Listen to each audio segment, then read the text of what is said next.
하나님 말씀은 요한계시록 1장 1절입니다. 요한계시록 1장 1절 우리 같이 함께 읽겠습니다. 예수 그리스도의 계시라. 이는 하나님이 그에게 주사 반드시 속히 일어날 일들을 그 종들에게 보이시려고 그의 천사를 그 종 요한에게 보내어 알게 하신 것이라. 아멘. 잠시 기도하겠습니다. 성령 하나님, 하나님께서 저희들에게 선물로 주신 이 성경의 마지막 책을 저희들이 함께 상고하고자 합니다. 이 안에 담겨 있는 하늘의 비밀들을 밝히 드러내어 보여주셔서 이 진리로 흔들리며 연약하였던 저희들의 믿음이 굳건하여지며 확정되어질 수 있도록 도와주시고, 우리를 구원하신 예수 그리스도의 참다운 신성의 영광이 무엇인지 알게 하여 주셔서 그리스도의 이름을 만홀히 여기거나 그리스도의 구원의 초청을 가볍게 여기는 일이 없도록 이 시간을 사용하여 주시옵소서. 구원의 확신에 거하게 하여 주시고, 교회의 영광이 무엇인지 알게 하여 주시고, 우리를 구원하신 그 구원의 근거이시며 능력이신 예수 그리스도가 누구인지 더욱 분명히 알게 하여 주시되, 이 땅을 참다운 신자로 살아갈 수 있도록, 또한 그렇게 살아가는 것이 저희들에게 얼마나 중요한 일이며 의미 있는 일이고 가치 있는 일인지를 알아 저희들의 일상생활 속에서 저희들의 신앙을 포기하고 저희들의 신앙을 배반하였던 지금까지의 삶과 구별되어지는 분기점이 되어질 수 있도록 은혜를 더하여 주시옵소서. 감사하며 예수님의 이름으로 기도드리옵나이다. 아멘. 요한계시록을 우리가 금요일마다 살펴보려고 합니다. 저도 요한계시록은 처음 이렇게 강해를 처음 해보는 것이어서 실제로 요한계시록에 대한 전체적인 이해가 제 머릿속에 있지 않습니다. 설교를 하면서 경험하는 것은 제가 혼자 말씀을 묵상하는 것과 설교를 준비하는 것 사이에는 엄청난 차이가 있습니다. 설교는 교회를 위하여 주시는 하나님의 또 다른 계시의 방편이시기 때문에 설교를 준비할 때 성경에 감추어진 그런 비밀들이 생각하지도 못했던 그러한 진리들이 발견되어지는 걸 보게 됩니다. 그래서 요한계시록에 대해서 저도 사실은 그렇게 자신이 없는 책이기도 하고 그렇게 많이 공부할 기회도 없었기 때문에 부담이 되는 책이었습니다. 하지만 우리가 함께 우리 평촌 광야교회에 하나님이 주시는 말씀으로 알고 저 또한 하나님의 인도하심을 조차 한 구절 한 구절 함께 가려고 합니다. 마치 광야에서 성막의 구름 기둥과 불 기둥을 따라 이스라엘 백성들이 40년을 지낼 수 있었던 것처럼 이 요한계시록 끝까지 가는 동안도 성령 하나님께서 도와주실 줄 믿습니다. 이 저자는 사도 요한입니다. 그래서 이것에 대해서는 여러 가지 의견이 분분합니다만 이것은 거의 확정된 사실입니다. 그리고 저작 장소는 반모섬입니다. 1장 9절에 보면 나 요한은 너희 형제요 예수의 환난과 나라와 참음에 동참하는 자라. 하나님의 말씀과 예수를 증언함으로써 말미암아 반모라 하는 섬에 있었더니 주의 날에, 이렇게 하면서 이 성경을 기록하게 된 과정을 이야기합니다. 그래서 반모섬에서 사도 요한이 기록한 하나님의 말씀으로 공인되어 있습니다. 이 시기에 대해서는 여러 가지 설이 있습니다.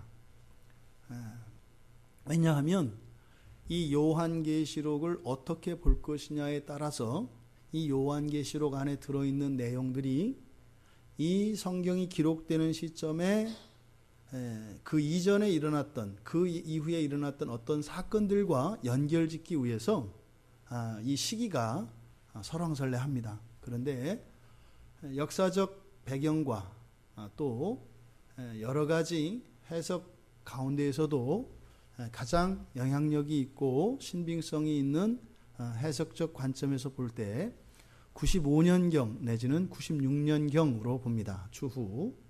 왜냐하면 지금 사도 요한이 유배라고 하는 벌을 받아요. 그래서 그리스도인들이 박해를 당하는데 그때 도미티안 로마 황제 때, 그러니까 그 사람이 대략 주후 80년에서 90년 후반 요때에 로마 황제로 있었습니다. 그래서 이 도미티안 황제 때 있던 벌이 유배벌입니다. 그 이전까지는 그런 그리스도인들에 대한 유배가 없었습니다. 그래서 96년으로 봅니다. 그래서 81년에서 96년까지 도미티안이 집권을 했는데 대략 이 도미티안의 말기, 그래서 95년에서 96년경으로 추정을 하고 있습니다. 이 요한계시록은 많은 오해와 억측이 있는 책입니다. 그래서 크게 이제 세 가지로 대변될 수 있는데, 첫째로는 예언 광신자들이라고 할 수 있습니다. 이거는 완전히 예언의 책이어서 이것은 분명히 무엇인가에 대한 예언인데 과연 이게 어떤 예언이냐. 그래서 이 여기에 있는 말씀을 가지고 역사적 사건을 뒤지기 시작합니다. 그래서 이것과 이것 사이에, 즉 계시록에 있는 말씀과 역사적 사건 사이에 어떤 개연성을 짜맞춥니다. 꿰어 맞춰서 그것이 바로 이 요한계시록은 전부 예언에 관한 것으로만 생각하는 사람들이 있습니다. 그래서 거의 오죽하면 그런 사람들을 강박증 환자라고까지 이야기하는 거예요. 그런데 이게 다른 사람들 얘기가 우리들 얘기입니다. 우리 안에 다 섞여 있어요. 그러니까 한국교회에 우리들이 설교를 듣는 게, 여러분들이 한국교회 목사님들한테 설교를 듣잖아요. 그러니까 한국교회 설교자들에게 여러 가지 관점이 막 다 짬뽕되어 있습니다. 근데 그게 잘못됐다는 게 아니라 맞습니다. 그렇게 볼 수밖에 없어요. 그런데 너무 한쪽으로 가는 것을 말합니다. 그래서 예를 들어서 중국 공산당 있잖아요. 사회주의자들. 그러면은 계시록 16장에서 나오는 동방에서 오는 왕들. 중국이 동방이잖아요. 그래서 왕들, 적그리스도를 상징하는. 그래서 중국이 바로 계시록 16장에 나오는 동방의 왕들이다. 지금 이렇게 제가 가볍게 이렇게 툭 던지니까 별거 아니지만 굉장히 설득력 있게 다 이야기를 합니다. 또 여러분들이 아주 잘 알고 있는 바코드, 또 666 이런 거 있지 않습니까? 또 심지어는 이제 신용카드도 맨 처음에 나왔을 때 교회 안에 신학자들 안에 논쟁이 많이 있었습니다. 왜냐하면 그 신용카드 뒤에 보면 바코드가 찍혀 있잖아요. 이거는 전 단계다. 몸에 받기 위해서 이 플라스틱 카드에다가 바코드를 찍어서 결국에는 이게 몸에 받게 될 것이다. 근데 맞아가고 있어요. 그게 또 이렇게 이루어져 가고 있어요. 그러니까 이런 것들을 아주 무시할 수는 없다 이 말입니다. 그런데 지금 여기서 말씀드리는 예언 광신자들이라는 것은 모든 것을 다 그렇게 가려고 하는 거예요. 그러니까 어떻게 돼요? 목사들은 점쟁이가 되고 예언해 주시옵소서. 그래서 그 예언 따라 사는 사람들이 돼요. 그러면 기독교 샤머니즘이 됩니다.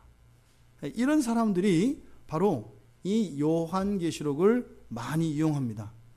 그리고 요한계시록 13장 18절에 나오는 짐승의 수 666 있지 않습니까? 대표적인, 이게 아주 논란이 많은 건데, 이거를 역사 속에 있던 히틀러였다, 무솔리니였다, 파쇼 정권에, 또 어떤 경우는 영국의 키신저라고도 합니다. 키신저였다. 또 그 옛날 러시아 이전에, 러시아 연방되기 이전에 소련의 마지막 대통령이었던 이제 고르바초프였다. 이제 요즘에는 굉장히 강대국의 대통령 누구다. 이런 일들이 많이 합니다. 심지어는 어느 종교 지도자다. 이런 식으로 이것을 오해하는 그런 사람들이 있습니다. 그래서 많은 역사 속에 실존하였던 이런 권력자들, 이 권력자들을 적그리스도로 계속 연결시키려고 하는 그런 시도가 많이 있었습니다. 그래서 유럽 공동체 EU가 맨 처음에 만들어질 때 이거 봐라, 드디어 됐다 해가지고 막 했었거든요. 근데 지금 뭐 영국이 곧 탈퇴할 것 같은데, 어쨌든 이런 극단에 치우친 사람들이 있는가 하면, 또 한편으로는 계시록에 보면은 기괴한 상징들이 많이 나오죠. 무슨 말인지 모릅니다. 상상도 안 되는 그림들이 막 나와요. 실제로 이게 우리가 이렇게 읽고 이렇게 합니다만 그림이 안 그려져요. 그걸 실제로 뭐 인형으로 만들거나 이렇게 그림으로 그려봐도 화가들도 못 그린답니다. 계시록에 나오는 이런 상징들을. 그러니까 뭐 여기에 있는 이런 기괴한 상징들, 이런 것들을 가지고 사실은 공포감을 조성하는 거예요. 그래서 어떻게? 그리스도인들을 교화할 목적으로 이 성경책이 편집된 것이다. 이렇게 얘기하는 엉뚱한 얘기를 하는 사람들이 있습니다. 그게 뭐예요? 신자들의 신앙이 자꾸 이렇게 벗어나지 못하도록 해서 겁을 줘서 그 신앙을 끝까지 붙들지 않으면 두려움 속에서, 두려움을 이용해서 그 신앙을 붙들게 하려고 한다. 이걸 잘 쓰는 사람들이 있죠. 이단들이죠. 이단들이 이 방법을 씁니다. 굉장히 아주 효과적입니다. 실제로. 이것을 가지고 여러 가지 교묘하게 성경을 푼다고 하면서 이제 여기서 벗어나면 안 되는, 그래서 꼼짝달싹 못하게 하는 이런 일들을 하게 됩니다. 그래서 열심히 하면 정말로 하나님이 특별한 상을 주는, 그러니까 이런 이단들 중에 하나가 계시록과는 조금 상관이 없습니다만은 이슬람 같은 사람들이에요. 무슬림들이 폭탄을 들고 자살하는 이유가 뭐예요? 구원 때문에 그러거든요. 이슬람에는 구원의 확신이 없어요. 나중에 가봐야 알아요. 이슬람에서는 죽어봐야 알거든요. 그런데 확실한 구원이 딱 하나 있습니다. 순교자입니다. 순교자라는 게 다른 것도 아니에요. 알라를 위하여 죽으면 순교자예요. 그러니까 지금도 이 자살 특공대가 줄 서서 기다려 있다니까요. 우리나라 요즘 젊은 남자 형제들이 군대 가기 어렵다고 하는 것처럼 취업난 때문에 군대를 피신하는 게 아니라 거기는 자기 자신의 구원과 가족의 구원의 확신을 위해서 폭탄을 들고 이 한 몸 바치겠다라고 하는 사람들이 줄 서 있습니다. 그런데 그것과 좀 다른 양상으로 이단들에게 있어서 이러한 요한계시록을 통해서 공포감을 조성해서 그들에게 협박함으로써 그들로 하여금 그 이단에 절대적으로 맹종하게 하는 그런 일들을 지금도 하고 있습니다. 지금 이 두 가지의 경우들을 보면 이런 성경 안에 분명한 예언적 기능, 이 요한계시록 안에는 이런 예언들과 이런 상징들이 들어 있습니다. 그래서 분명 미래에 대한 예언도 있고요. 또 이러한 상징들이 의미하는 바가 분명히 있습니다. 하지만 그렇게 상징과 예언들로만 되어 있는 책은 아닙니다. 요한계시록이라 하는 것이, 이것은 또 그때 당시의 문학, 이런 문학적 기법을 사용하여서 그때 당시의 사람들에게는 이해되어지는 이런 은유들이 또 들어가 있기 때문입니다. 실제로 이 666은 누구를 의미해요? 헬라어에서는 알파벳 숫자를 알파벳으로 나타날 수가 있거든요. 그래서 당시 로마 황제들을 알파벳을 숫자로 바꿀 수가 있어요. 예를 들어서 우리가 기억을 1이라고 정하고 기억, 니은, 디귿, 리을, 사 이렇게 해서 1, 2, 3, 4, 5를 붙이는 거예요. 그리고 0을 붙이고 그래서 10, 100, 1000을 만드는 겁니다.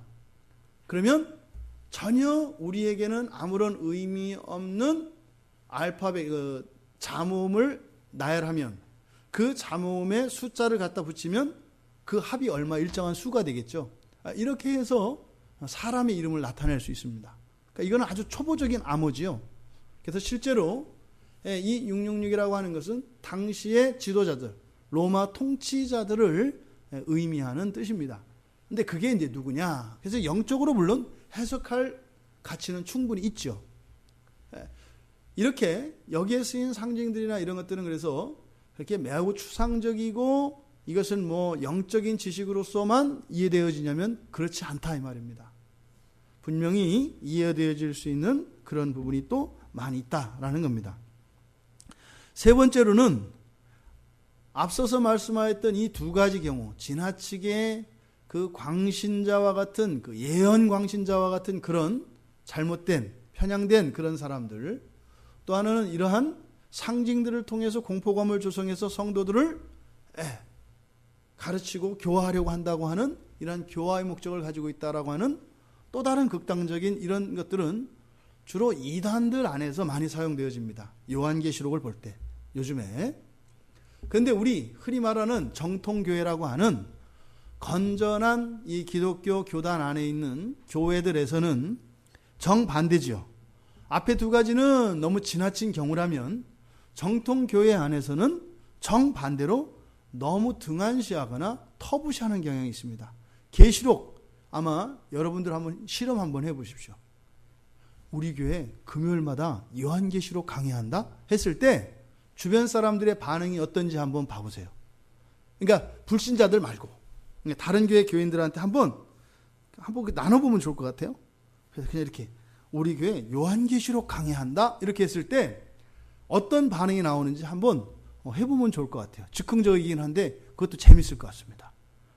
근데 미루어 짐작컨대 적지 않은 사람들이 그래 하면서 퀘스천 마크를 찍을 사람들이 꽤 있을 겁니다. 그 교회 괜찮은 교회인 줄 알았더니 뭐 이런 반응이 나올 가능성이 많습니다. 왜요? 이 정통교회 안에 있는 사람들은 요한계시록에 대한 두려움을 가지고 있어요. 심지어는 터부시하는 경향까지 있습니다. 그러니까 계시록은 뭐예요? 그냥 잠잠하고 덮으면 안 돼요. 그 얘기하면 안 되는 거예요. 그냥 그대로 두고 그거 없어도 안 그래도 뭐 앞에 책도 뭐 평소에 못 읽는데 뭐 굳이 끝에까지 가가지고 그럴 필요 있는가? 앞에 안 읽은 책이나 우선 내 얘기부터 해결하고 그 다음에 뭐 이렇게 가자 뭐 이런 경향이 많습니다. 이것 또한 문제죠. 우리가 기본적으로 이 성경의 원리가 있습니다. 이 성경 하나님의 계시인 이 성경에 대한 기본적인 원리 가운데 명료성이라는 게 있어요. 명료성. 이것은 어느 것보다 우선하는 가치입니다. 성경을 보는 가치 가운데 명료성이라는 것은 무엇이냐면 누구나 다 성경을 읽고 구원의 계시를 볼 수 있다는 겁니다. 누구나 다. 이게 성경의 명료성입니다. 그래서 이거는 헷갈리고 이런 것이 아니라 분명하게 누구나 다 알 수 있도록 쓰여진 책이 바로 성경 계시라는 겁니다. 물론 우리는 지금 한글로 개역되어진 번역 성경을 보고 있습니다만 이 번역 성경 안에 우리가 지금 계속 신약 성경을 수요일 날 뭐 금요일 날 예전에도 우리가 요한서신을 쭉 봐왔지 않습니까? 그래서 본문 말씀을 바로잡기도 하고 그런 잘못된 이해들을 바로잡기도 해서 실제로 그 원문 성경에 있는 그 의미들이 한글로 옮겨지기에는 여러 가지 제약과 한계들이 있습니다. 그러함에도 불구하고 그 나라 그 민족이 사용하는 그 언어로 번역되어진 성경에도 성령께서 영감하시는 거로 믿습니다. 그 말은 완전하게 번역됐다는 것이 아니라 그런 번역상에 있어서의 어떤 하자와 이런 것이 있다 할지라도 충분하지 못한 그것이 있다 하더라도 어떻게 해요? 성령께서 그것을 바꾸어 주셔서 원문, 그 원본 성경에 있었던 하나님이 주셨던 그 계시를 그 번역본 성경을 읽는 사람에게 그대로 전해주신다는 겁니다.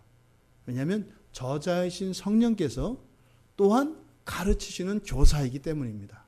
그래서 번역상에 있어서의 이러한 사소한 문제들은 교사이신 성령께서 바로잡아 바로 가르치기 때문에 아무 문제가 없다는 겁니다. 그래서 킹제임스 버전을 절대시하는 말씀 보존학회나 이런 사람들을 이단이라고 하는 이유가 무엇이냐면 이 완벽한 성경 킹제임스 버전만 완전한 성경이고 나머지는 다 사탄의 성경으로 이야기를 합니다. 그 이야기는 성령 하나님도 성경 번역이 잘못되면 잘못 가르친다는 이야기가 돼요. 성경은 우리가 보아서 공부하는 책이 아니에요. 성령께서 쓰신 책이지만 또한 성령께서 직접 가르치시는 책이기 때문에 오류가 없는 겁니다. 만약에 그럴 것 같았으면 이 세상의 목사들은 다 사탄의 앞잡이들입니다. 틀리지 않는 목사가 어디 있겠어요? 다 틀리는 게 있다 이 말입니다. 그런데요, 최종적인 교사이신 성령께서 그것을 바로잡아서 참된 믿음을 가진 사람들의 마음 안에 넣어주기 때문에 그 쓰실 때에 계시하셨던 그 진리가 그대로 전달된다 이 말입니다. 그러면 이 요한계시록은 예외일까요? 예외가 될 수 없죠. 요한계시록 또한 이런저런 비유들과 은유들, 상징들이 사용되어지고는 있고 또 이 안에 묵시가 또 있습니다. 하지만 이 모든 것들은 바로 종들에게, 즉 하나님의 백성들에게 준 것이기 때문에 읽을 수 없는, 알아낼 수 없는 것을 주시는 고약한 하나님이 아니다 이 말입니다. 그건 우리 같은 사람이죠. 65권이나 줬으니까 한 권 정도는 좀 어렵게 해서 니들이 고마운 걸 알아야 돼. 이런 심보 하나님께 없다 이 말입니다. 그냥 완전히 다 주시는 하나님이죠.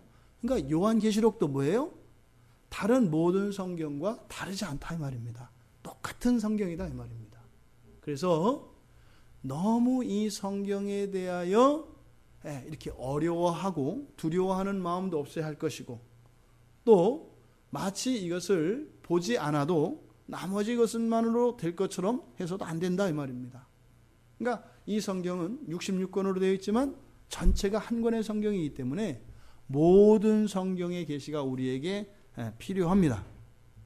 특별히 이 성경은 맨 마지막에 있는 책이죠. 결론에 해당하는 부분이거든요. 그러니까 맨 끝에 결론에 해당하는 이 요한계시록, 이것은 너무나 중요합니다. 창세기는 천지 창조에 대한 이야기인데 이것을 신약적 관점에서 보면 무엇에 대한 이야기라고요? 거듭남, 중생에 대한 이야기란 말이에요.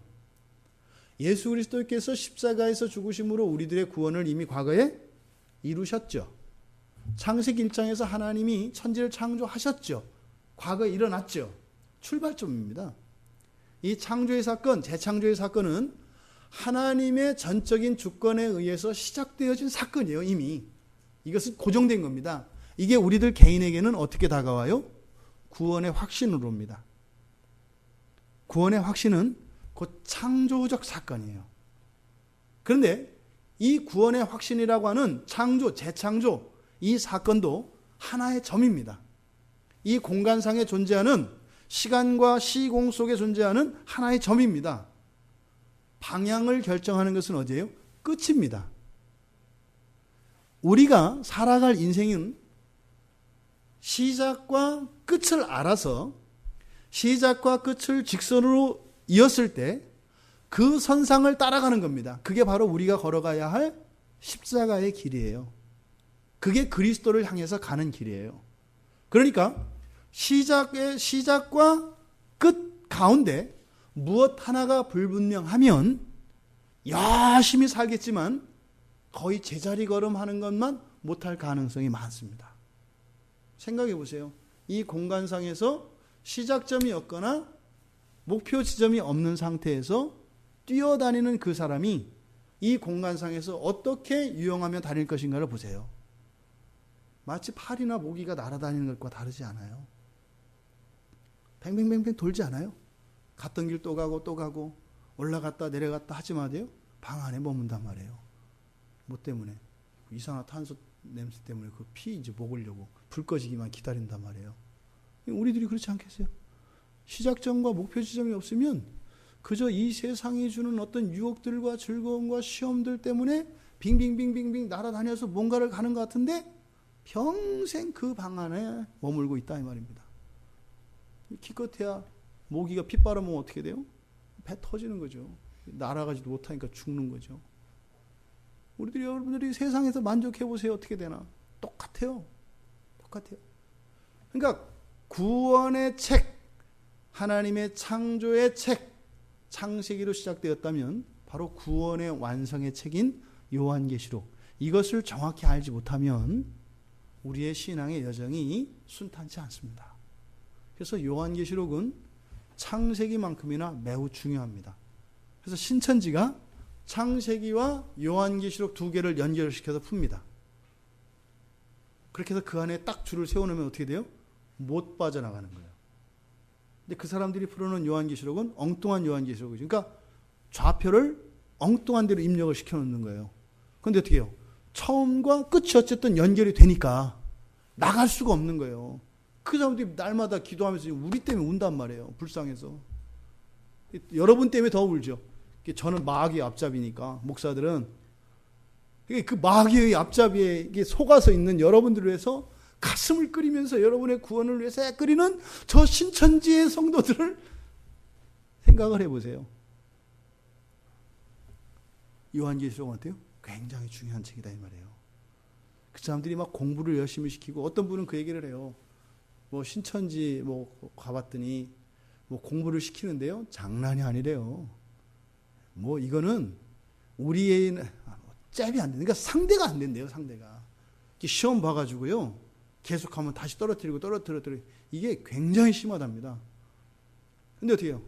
그 모든 공부나 이런 것들이 그런 것이 아니라 가장 중요한 게 뭐냐면 시작과 끝 지점을 확실하게 세워놓는 거예요. 그러면요. 공부 안 해도요. 확실하게 세워놓으면 못 벗어나요. 자기가 알거든요. 여러분들 교리 공부하면 그렇지 않아요? 교리 공부하면 이렇게 설교를 딱 들으면 그냥 와요. 필이. 딱 들으면 이상해. 이렇게 느낌으로 온단 말이에요. 그게 뭐냐면 어떤 경계와 이런 기준이 생기기 때문이거든요. 그러니까 창세기에서 계시록으로 시작점과 끝 지점이 딱 굳건해지면요. 그 사람의 신앙은 흔들림이 없습니다. 그러니까 요즘에 많은 그리스도인들이 왜 이렇게 오락가락 헷갈리고 막 이러느냐? 이게 모기와 같기 때문에 그래요. 더더군다나 사실은 출발점도 없는 경우가 많아요. 창세기를 향하여 나를 설득시키라 뭐 이렇게 얘기를 하잖아요. 하나님 말씀은 나를 설득시키기 전에는 내가 너의 구원을 받을 수 없다 뭐 이런 식이거든요. 그런 사람들이 더더군다나 시작도 없고 끝도 없는 사람들이 어떻게 살겠어요? 그러니까 이 요한계시록은 우리가 그냥 넘어갈 수 없는, 그래서 반드시 읽어내고 또 이 안에 있는 진리들을 붙잡고 가야 되는 중요한 성경책이다. 그래서 특별히 이 요한계시록 강해를 통해서 우리의 신앙을 분명하게 하고, 특별히 또 여러분들이 알고 있는 여러 조직신학적 이런 교리적 지식들이 그저 이런 신학의 체계로서 지식화되어 있는 그런 것들이 성경 안에서 확인되어지고 성경에 접목시켜짐으로써 그것이 살아있는 생지식으로 바뀌기를 바랍니다. 이런 교리적 지식들과 이런 신앙 고백적 이런 진술들이 정말 살아있는 여러분들의 피가 되고 여러분들의 세포가 되고 힘줄이 되고 근육이 되기를 바랍니다. 그것도 이렇게 경직되지 않은 근육. 잘못 경직되면 척추가 휩니다. 그래서 아주 노곤노곤한 근육이 돼서 척추를 바르게 자라게 하고 필요할 때 힘을 주게 하는 그러한, 그래서 교리적 지식과 성경의 지식들이 우리들을 강건하게 하고 힘있게 하며 건강하게 하는 그런 은혜가 있기를 바랍니다. 이 요한계시록의 특징을 먼저 우리가 살펴보자면, 이 요한계시록은 성경에 있는 책들 가운데 매우 독특한 책입니다. 그래서 특별히 이 요한계시록이 기록되어진 이 양식은 세 가지 양식이 합쳐져 있습니다. 그래서 이게 이제 막 굉장히 혼란스러운 거예요. 첫째로는 서신서입니다. 서신서의 형식을 취하고 있어요. 그러니까 우리가 이 글을 읽을 때 어떻게 해요? 한 편의 또 하나의 편지로 우리가 읽어야 한다 이 말입니다. 편지입니다. 또 이것은 예언의 책입니다. 또 이것은 묵시의 책, 그러니까 묵시와 계시 같은 말입니다. 묵시의 책입니다. 그래서 편지이면서 예언의 글이면서 또한 묵시의 글입니다.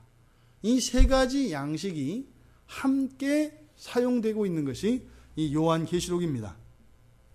여기서 이 편지라고 하는 것은 이때 당시에 가장 기본적인 편지의 형식, 즉 누가 누구에게 보내고 그리고 인사말이 들어가고 하는 이것인 전형적인 서신서의 형식글입니다. 그렇게 되어 있죠. 그래서 누가 요한이 종들에게 무엇을 그렇게 하면서 뭐뭐 하노라 하는 인사를 합니다. 이것이 바로 편지글이라는 증거입니다. 두 번째로는 이 계시와 예언에 관한 것인데 그 계시하고 예언이 뭐가 틀리냐? 묵시, 계시 같은 말입니다. 묵시나 계시나 같은 말인데 이것은 어떤 뜻이냐면 감추어져 있는, 그러니까 어떤 휘장으로 덮개로 가리워져 있는 것. 그래서 보여요, 안 보여요? 안 보이는 것. 다시 말해 사람의 지식과 사람의 감각으로 알 수 없는 것. 하지만 하나님이 보여주시는 것. 이게 계시, 묵시입니다. 그러니까 이것은 하나님이 직접 풀어주지 않으시면 알 수 없는 이런 겁니다. 그러니까 예수님이 비유를 사용하시잖아요. 그러니까 이런 것이 묵시적 요소가 있죠. 그 자체가 완전히 묵시와 계시는 다르죠. 왜냐하면 그 비유라고 하는 것은 우리가 알아들을 수 있잖아요. 그런데 그 안에 영적 진리가 감춰져 있지 않습니까? 그런데 이 묵시들은 주로 꿈이나 환상이나 이런 상징들을 통해서 주어지기 때문에 사실은 그 자체의 의미도 우리가 깨달을 수 없는 것들이 많습니다. 이게 묵시 또는 계시입니다. 잘 아는 것 같이 여러 가지 이제 두루마리 환상이라든지 뿔 달린 짐승, 이런 많은 이런 말들, 많은 환상들과 상징들이 많이 나오죠. 이것들이 바로 이제 묵시의 요소들입니다. 그런데 이 묵시는 계시문학, 묵시문학, 이것은 뭘 말하냐면 구약 성경에서 선지서 있잖아요. 선지서 가운데 또 일부의 선지서들이 묵시를 담은 책들입니다. 지금 우리들이 보고 있는 이 성경, 그러니까 구약 히브리어 성경과 신약 헬라어 성경을 보고 있는데 보통 이것은 우리들이 지금 대부분 이 성경의 분류 66권으로 되어 있는, 그리고 여러분들이 알고 있는 성경의 분류 있잖아요. 그래서 모세오경, 토라, 율법서, 그렇죠?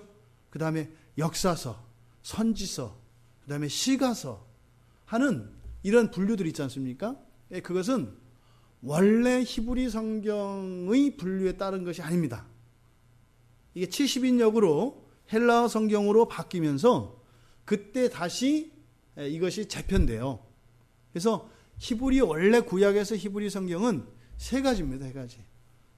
율법서가 있고 선지서가 있고 그 다음에 성문서들, 이렇게 크게 세 수로 나뉩니다. 그런데 지금 우리가 나누고 있는 이런 5가지 분류 가운데 역사서로 우리가 알고 있는 책들 있잖아요. 역사서의 시작이 뭐죠? 구약에서 여호수아잖아요. 그렇죠? 여호수아도 선지자입니다. 그래서 원 히브리 성경에서는 우리가 역사서로 알고 있는 여호수아에서 쭉 이어지는 역대기를 빼고 열왕기 이런 모든 것들을 다 선지서 안에 들어가 있습니다. 다니엘서 하나만 빼고. 다니엘서는 성문서에 들어가 있어요. 왜냐하면 그것이 분류되고 난 이후에 다니엘서가 성경 안으로 기록되었기 때문에 내용은 선지서임에도 불구하고 성문서 안에, 성문서 두루마기 안에 들어가 있어요. 다니엘서만. 그게 원래 히브리 성경의 분류거든요. 그래서 이 선지서들, 우리가 알고 있는 역대기를 제외한 대부분의 역사서들과 여러분이 알고 있는 5개의 대선지서와 나머지 12개의 소선지서, 이 모든 것들이 다 선지서입니다. 그러니까 선지자들에게 하나님이 주신 말씀이라는 뜻이에요. 그런데 선지자들에게 하나님이 말씀을 주실 때 예언을 하게 하십니다. 되어질 일들을. 또 한편으로는 묵시를 주세요. 그래서 그 성경, 즉 선지서 가운데에서 묵시로 되어져 있는 성경이 대표적인 게 에스겔, 다니엘, 스가랴죠. 그리고 실제로 소선지서 가운데 오바댜나 미가나 나움, 하박국도 그 선지자들에게 하나님이 말씀을 주실 때 묵시니 받아 적으라 합니다. 그들에게도 묵시라는 말을 사용합니다. 그래서 구약에 있는 이런 묵시와 같은 책이 또한 요한계시록이다 이 말입니다. 그러니까 뭐예요? 이것은 감추어져 있는 것이고 하나님이 보여주시지 않으면 알 수 없는 내용을 담고 있다 이 말입니다. 그런데 책으로 기록했잖아요. 가르쳐 주신 거예요. 그러니까 묵시라고 하는 것은 뭐예요? 지금 하나님이 우리에게 가르쳐 주시는 계시의 방법을 묵시라고 하는 거예요. 그러니까 도저히 알 수 없는 것을 이런 상징과 환상들을 통해서 가르쳐 주시는 것. 그러니까 가르쳐 주셨으니까 우리는요, 알 수 있다 이 말입니다. 그러니까 그것은 당시의 시대의 언어로 알아낼 수도 있고 또 구약의 언어를 가지고도 알아낼 수 있습니다. 독특한 것은 이 요한계시록 안에 구약 성경의 말씀을 인용한 구절이 단 하나도 없습니다. 단 한 구절도 구약 성경에 있는 어떤 구절을 인용한 적이 없어요. 그런데 요한계시록의 거의 절반은 구약을 인용하고 있습니다. 구약에 있는 사건들과 구약에 있는 내용들을 그대로 가져다 쓰는데 그대로 옮겨 쓰지는 않는다 이 말이에요. 그래서 절반 이상이 구약을 인용했음에도 불구하고 직접적으로 그대로 인용한 것은 하나도 없습니다. 그 다음에 예언, 그건 또 예언의 책이라는 것은 또 뭐냐? 이것은 역사 과정에 실현되는 말씀을 말합니다. 역사 과정이라고 하는 것은 우리의 이 시간 속에 하나님의 말씀이, 그러니까 이루어질 일들에 대한 하나님의 말씀이라는 뜻이에요. 근데 이것은 뭐 동쪽으로 이사 갈까요? 서쪽으로 이사 갈까요? 이런 것이 아니라 뭐 어느 집을 살까요? 뭐 어디 땅을 살까요? 뭐 이딴 예언이 아니라 구원의 계시에 관한 것입니다. 하나님이 예수 그리스도를 통하여 어떻게 이 구속의 일들을 이룰 것인가에 대한 그런 예언들입니다. 그러니까 이 구원이라고 하는 엄청난 우주론적 주제에 대한 예언을 말하는 거지 개인의 일 신상에 대한 그런 예언이 아닙니다. 물론 성경에 보면 예언이 나오죠. 어떻게 하면 너는 어떻게 될 것이다 라고 하는. 근데 그 사건들이 바로 뭐라는 거예요? 그 사건들 자체에 중점이 있는 것이 아니라 바로 구속사와 관계되어져 있는 사건들이다 이 말입니다. 그러니까 신약에서도 우리에게 있는 예언의 방언, 이게 그냥 모든 개인사에 있어서 사람들이 이렇게 이거 하는 게 좋겠다 저거 하는 게 좋겠다 이렇게 판단해주고 결정해주는 그런 예언이 아니에요. 예언은 구속사와 관계되어 있다. 그래서 과거에는 이러한 예언은 앞서 말씀드린 것처럼 선지서 안에 들어있는 것들이 예언입니다. 그 가운데 바로 위에서 묵시서들이 또 있다고 그랬고, 그러니까 구약에서는 하나님의 그 예언을 전하는 사람들이 누구예요? 선지자들이잖아요. 신약에서는 그 하나님의 예언을 말하는 사람들이 누구예요? 설교자들이에요. 설교자들을 통해서 그 본문을 가지고 설교를 할 때 그 교회와 그 시대에 대한 예언이 주어집니다. 그래서 동일한 본문을 가지고 동일한 설교는 있을 수 있다 없다? 없어요. 불가능해요. 동일한 본문을 가지고 동일하게 설교했다는 것은 무슨 뜻이에요? 동일한 청중이 동일한 상황 속에 동일한 수준 안에 동일한 양상으로 있다는 거예요. 한 사람도 더 들어오거나 빠져도 안 되고 그 사람의 어떤 변화가 있어서도 안 돼요. 그러니까 뭐예요? 그 설교 먼저 하고 다음 설교할 때까지 얼음 상태로 있어야 되는 거예요. 겨울왕국은 픽션이죠. 그럴 수가 없어요. 그러니까 설교는 예언적 기능이 있거든요. 그렇기 때문에 그 정황 안에서만 이루어지는 겁니다. 그래서 어떤 목사님이 예를 들어서 돌아가셨는데 그 목사님의 설교를 틀어놓고 예배를 드린다. 이게 맞지 않는 거예요. 또 과거에 어떤 부흥사 목사님들이 동일한 설교를 동일한 교회에 하고 다녀요. 그럴 수 있어요. 왜요? 그 시대 상황에 주는 하나님의 예언일 수 있어요. 근데 10년 뒤에 그 설교를 똑같이 하고 있어요. 그럼 이거 문제가 되는 거예요. 그건 아닌 거예요. 그러니까 이 설교에는 이런 예언적 기능이 있다 이 말입니다. 그래서 달라지는 거예요. 그래서 설교는 항상 그 시대와 그 시대적 상황이라고 하는 컨텍스트 안에 주어지는 하나님의 독특한 계시의 말씀입니다. 그래서 성경 공부하는 것과 설교는 달라요. 그래서 이런 예언이 설교자들을 통해서 주어지는 겁니다. 그래서 여러분들은 성경 공부 외에 설교를 들어야 되는 거예요. 그 일을 위해서 목사들이 안수를 받고 기름 부음을 받는 겁니다. 근데 그걸 모르면 이제는 이제 뭐 무교회주의 뭐 이렇게 해서 내가 목사님보다 공부 잘해 이렇게 나가는 거죠. 시험 보면 내가 점수도 높아. 그게 무슨 말인지 모르는 거예요. 그러니까 이 기독교 신앙 안에 있는 신비와 여전히 그 구원에 대한 하나님이 주시는 그 예언적 기능을 그거를 간과하는 게 된다 이 말입니다. 바로 이 요한계시록에는 또 이러한 예언적 그런 말씀들이 있다. 그래서 구약에서는 선지자들이 그 선지자들이 속해 있던 그 시대에 주는 말씀이었습니다. 그런데 신약에서는 목회자들을 통하여 하나님께서 세상과 교회를 향해 주시는 말씀입니다. 그래서 그 말씀 앞에 우리가 순종하고 불순종하면 이미 구약 안에서 일어났던 그런 역사의 그런 반복을 경험하게 됩니다. 이렇게 요한계시록은 여러 양식글이 한데 어우러져 있기 때문에 해석하는데 어려움이 있는 것은 틀림없습니다. 그래서 성경의 어떤 책보다도 굉장히 다양한 견해들 그리고 그것들에 대해서 가장 자신 있게 주장하기도 하고 그런 한편 가장 자신 없는 게 또한 요한계시록이기도 합니다.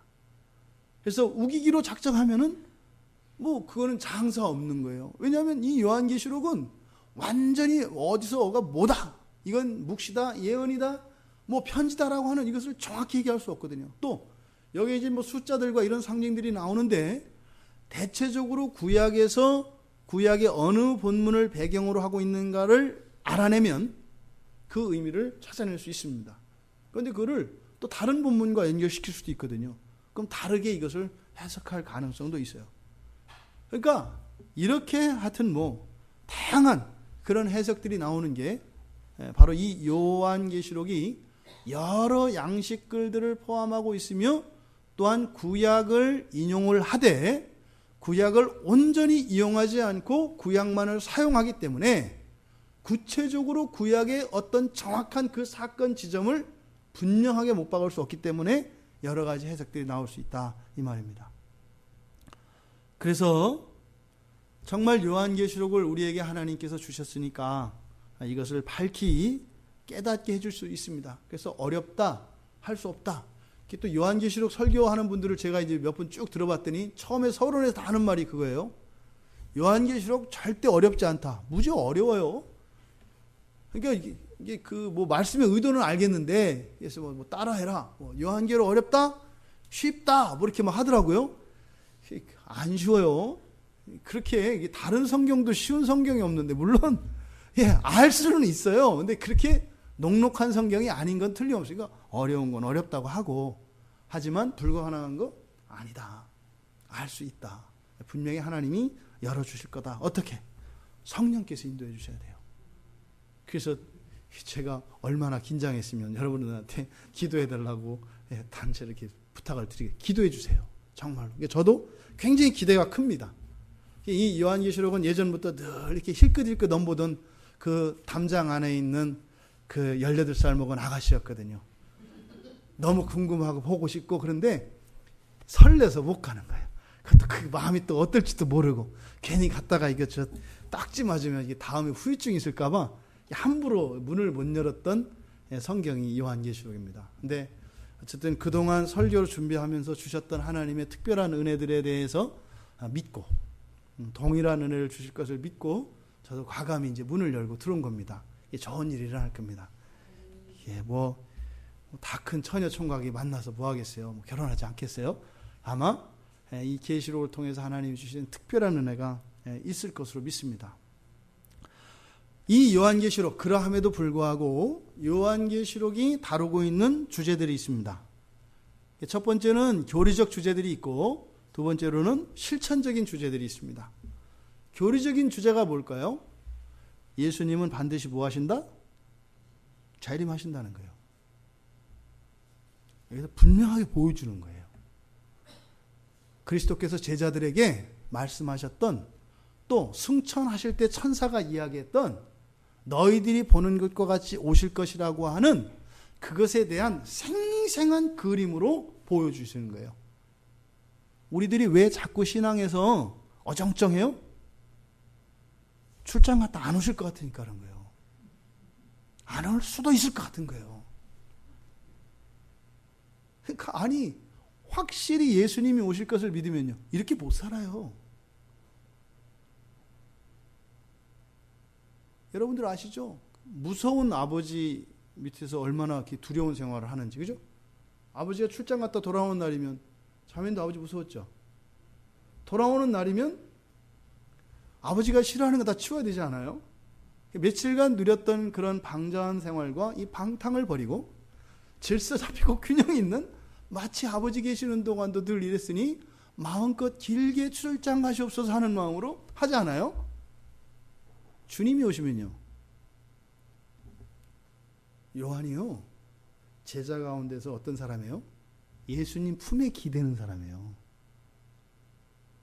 굉장히 친밀한 사람이거든요. 그리고 실제로 십자가상의 마지막까지 있었던 게 이 요한이거든요. 그런데 이 요한이 어떻게 해요? 예수님 보고요 꿇어 엎드리는데 죽을 것 같이 됐다고 해요. 이게 하나님 예수님의 영광에 대해서도 이야기하겠습니다만 이 세상에 계실 때 알았던 예수님이 아니에요. 이 세상에 계실 때는 신성과 인성을 겸비하셔서 우리의 맏형 되시고 그저 가슴이 넉넉해서 내가 좀 실수하고 잘못하고 배반해도 그 얘기 안 하시고 위로해 주시고 계속 복도 두시던 예수님이셨잖아요. 왜요? 인성과 신성을 겸비하셨기 때문에요. 그런데 계시록은요 장차 재림 때 오실 예수 그리스도의 영광이잖아요. 그리스도의 완전한 영광이 드러나요. 예수님 장난도 쳤을 법할 요한이요 그 예수 그리스도의 영광 앞에 경외하는 정도가 아니라 꿇어 엎드렸는데 죽은 것 같이 되었다 그래요. 숨도 못 쉬는 거예요. 왜요? 그 그리스도의 영광이, 그 광채가 드러났을 때요 그냥 질식하는 겁니다. 그래서 아마 요한한테 보여주신 것 같아요. 가장 사랑했던, 가장 친밀했던 요한이, 주님 만나면 달려들어가서 껴안을 것 같았던 요한이 장차 재림주로 오실 예수 그리스도의 영광을 보았는데 죽은 것 같이 엎드러진다고 해요. 그리스도의 영광은 저 하늘 보좌 우편에 앉아서 그 신성으로 충만하여 동등한 권능과 영광으로 계시는데 그것을 보게 되는 거예요. 그러니까 이 그리스도 예수께서 재림하실 것에 대해서, 그리고 그분이 하나님 되심에 대해서 그림으로 보여주는 겁니다. 생생하게. 또 하나, 인류의 모든 역사의 주권은 누가 가지고 계시다? 하나님이 가지고 계시다는 거예요. 적그리스도와 세상의 열왕들이 마음껏 권세를 부리고 호기를 부리겠지만 결국은 이 세상이 통일되는데 어떻게 해요? 하나님 주권하에서 이루어진다는 거예요. 바로 이 계시록에 나타나는 주제입니다. 또 하나는 그것과 함께 이 역사 속에서 제한적이지만 사악한 힘이 있다는 것을 이야기합니다. 우리가 지난번 수요일에도 말씀을 드렸죠. 우리가 반드시 알아야 되는 게 하나님과 사람에 대해서 알아야 되고 영적 실체에 대해서 알아야 한다. 이것이 계속 방해를 하기 때문에. 그러니까 이 계시록에서도 바로 제한적입니다. 제한적이긴 하지만 아주 강력한 힘으로 심지어는 신자들을 어떻게 해요? 죽음으로까지 몰아넣습니다. 그런 일들이 일어납니다. 여러분들이 살면서 당하는 고난과 고통을 다 하나님 탓을 해요? 계시록에서는 뭐라고 해요? 사단 마귀가 그렇게 한다고 해요. 그 얘기가 이미 구약의 욥기에서 나왔었죠. 쳐서 죽이잖아요. 자식들을. 하지만 아벨과 같이 죽었지만 여전히 말하고 있는 거죠. 죽는 게 아니죠. 바로 계시록 안에서 이 사악한 세력들의 실존에 대해서, 그리고 그것들의 그런 아주 광폭함, 맹렬함에 대해서 또한 계시록을 통해서 이야기합니다. 하지만 최후의 승리, 바로 그리스도의 승리에 대해서 이야기하고 있는 겁니다. 또 실천적인 주제로서는 예배의 중요성에 대해서 얘기를 합니다. 예배의 중요성이요. 이거는 구약이나 신약이나요, 예배는 변함없는 겁니다. 신약은 날라리 예배가 가능할까요? 그럼 구약의 하나님과 신약의 하나님이 달라야 돼요? 예배는 너무나 중요한 겁니다. 그래서 우리는 그 진노를 피하기 위해서 수요일과 금요일과 새벽을 뭐로 바꿨어요? 아주 약삭빠르게 기도회로 바꿨잖아요. 예배는 달라요. 우리가 그것을 예배라고 부를 때는 예배로 드려야 하는 거예요. 이 예배가 얼마나 영광스러운 것이고 이 영적인 세계에서 이것이 얼마나 강력한 것인지를 이 계시록을 통해서 우리에게 알게 합니다. 그래서 예배를 더욱 사모하게 하고 예배를 통하여 부어주시는 그 은혜들을 더 누릴 수 있도록 합니다. 또 하나님 백성들에 대한 박해가 실제로 있다는 겁니다. 예수 그리스도를 믿는 순간 이 세상에서는 박해가 분명히 있습니다. 분명히 있습니다. 만약에 난 한 번도 그런 적이 없다. 누구 편인지 그건 알아봐야 됩니다. 방해하지 않는 분과 반대편에 있을 가능성이 많아요. 그러니까 방해하는 자와 반대편에 있다면 반드시 방해를 받을 것이거든요. 그러니까 이제 어떤 분들 그런 분들이 있단 말입니다. 그래서 성공주의, 영광의 신앙이라고 하죠. 예수를 믿으면 어떻다? 무조건 이기는 거예요. 왜 저요? 기도가 부족했거나 그의 삶의 경건이 깨졌거나 무엇인가 지성이 부족했기 때문이에요. 영광의 신앙입니다. 그랬더니 우리 애들은 어떻게 돼요? 뭐 서울대도 별거 아니고 뭐 하버드, 스탠포드, 예일 이 정도. 그래도 그냥도 아니죠. 거기에서 졸업하는 또 우수한 성적으로 또 하나님께서 귀인을 보내주셔서 뭐 중앙정보부의 저 CIA에 들어가고 뭐 최고의 뭐 월스트리트에서 최고 가는 뭐 이런 성공신학들을 이야기하거든요. 계시록과는 달라요. 그 사람들은 계시록 안 볼 거예요. 정반대거든요. 여기서는 분명히 신자들에 대한 박해와 고난에 대해서 이야기를 하거든요. 피할 수 없다고 얘기를 하거든요. 그분들은 계시록을 안 보죠. 분명히 안 보죠. 또 실천적인 주제로 미지근한 그리스도인들, 요 핑계 저 핑계 대고 기름챙이 마냥 뺀질거리고 뭐 자신이 뭐 이런저런 아주 그럴듯한 핑계를 대면서 신앙의 의무를 게을리하고 하나님이 주신 그 말씀들을 그때그때마다 그냥 거절하고 거부하는 이런 그리스도인들에게 왜 회개해야 되는가 하는 회개의 절대적 필요성을 가르쳐 줍니다. 그래서 회개하지 않고 마음 놓고 두 다리 뻗고 잠자지 못하게 합니다. 그래서 회개함으로써 마지막 날에 있을 그 진노로부터 우리를 면케해 줍니다. 굉장히 유익이 있는 거죠. 이거 뭐예요? 내일 아침에 그 무서운 선생님 그 과목 숙제를 맞춰서 해야 되는데 졸립다고 자려고 하는 녀석을 막 못 자게 해가지고 뭐 입이 대빨이 나와가지고 투덜거리고 뭐 이거는 뭐 엄마도 아니야 아빠도 아니야 막 이렇게 했다가 뭐 들어와서 환하게 들어오는 거잖아요. 그다음 엄마 나만 숙제 다 해갔는데 다른 애들 죽었다? 뭐 참 사랑스럽죠. 그런 또 교훈이 요한계시록 안에 있습니다. 그리고 모든 인류에 대한 최종적 심판이 있다는 것을 가르쳐 줍니다. 한 사람도 예외 없이요. 한 사람도 예외 없이 모든 사람들이 바로 심판주의 심판 아래 놓일 것이라고 하는 것을 성경은 이야기합니다. 그러니까 믿는 사람이나 안 믿는 사람이나 어떻게 해야 돼요? 믿어야 돼요. 예, 최후의 심판이 모든 사람이 있기 때문에 믿는 사람이나 안 믿는 사람이나 그냥 믿어야 돼요. 성경이 그렇게 이야기를 하는 거예요. 믿는 여러분들을 축복합니다. 얼마나 감사한지요. 이것이 요한계시록에 나타나는 그런 주제입니다.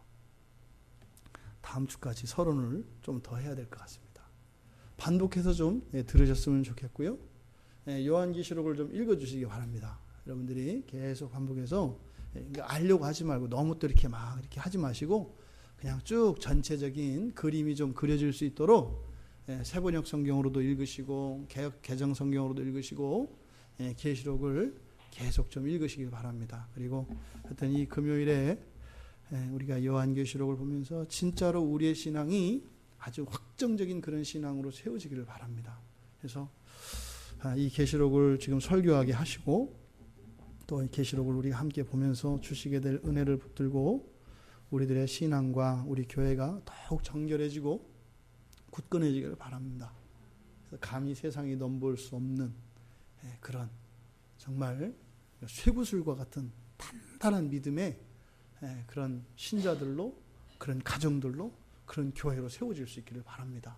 그래서 포석포석한 세상이 우리하고 부딪히면 퍽퍽 나가 떨어지고 쩍쩍 금이 가도록 그래서 우리들을 두려워하는 마귀들이 두려워하는 그런 일들이 일어나기를